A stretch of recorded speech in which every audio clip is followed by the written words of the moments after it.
दरम्यान रायगडमध्ये ज्या ठिकाणी अपघात झाला होता या घटनास्थळावरून आढावा आमच्या प्रतिनिधींनी घेतलाय, पाहूया।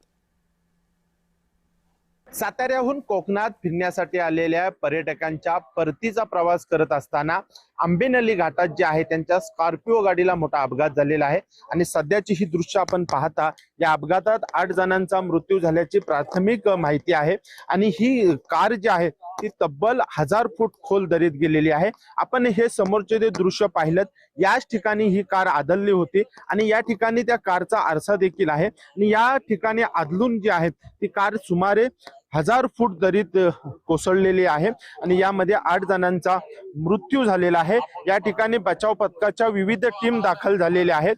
मृतदेह बाहेर काढण्याचे शर्थीचे प्रयत्न या ठिकाणी सुरू आहेत। अनेक अडथळे येत आहेत कारण दरी खूप मोठी खोल असल्या कारणाने हे मृतदेह काढतेवेळी अनेक त्रासांना आणि अनेक अडचणीला जे आहे ते बचाव पथकांना समोर जावं लागत आहे।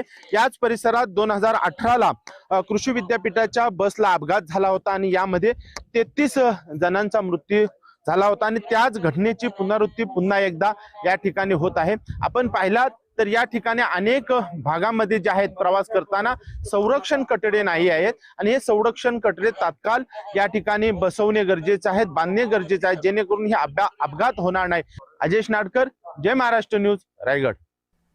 दरम्यान या अपघाताबाबत पोलादपूरचे सहाय्यक पोलीस निरीक्षक आनंद रानडेंनी काय माहिती दिली आहे, पाहूयात।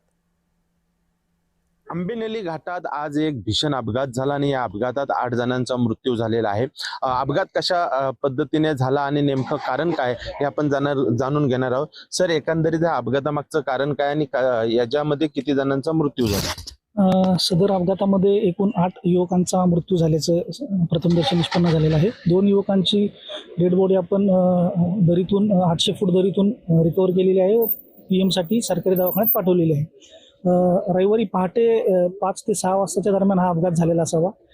चालकाला प्रथमदर्शनी असं वाटतं की झोप लागल्यामुळे त्याचा गाडीवरचं नियंत्रण सुटलं आणि गाडी दरीमध्ये कोसळली, असं प्रथमदर्शनी आमचं मत आहे। अजेश नाडकर, जय महाराष्ट्र न्यूज, रायगड।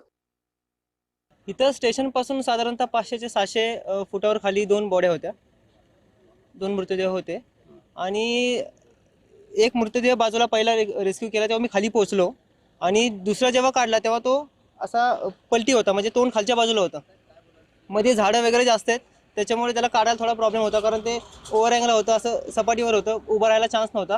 त्या टप्प्यापासून साधारणतः अजून 400 ते 500 फूट खाली असेल, म्हणजे टोटल इथून जर स्टेशनपासून खाली बघितलं तर 800 ते 2000 फूट खाली खोली आहे ह्याची।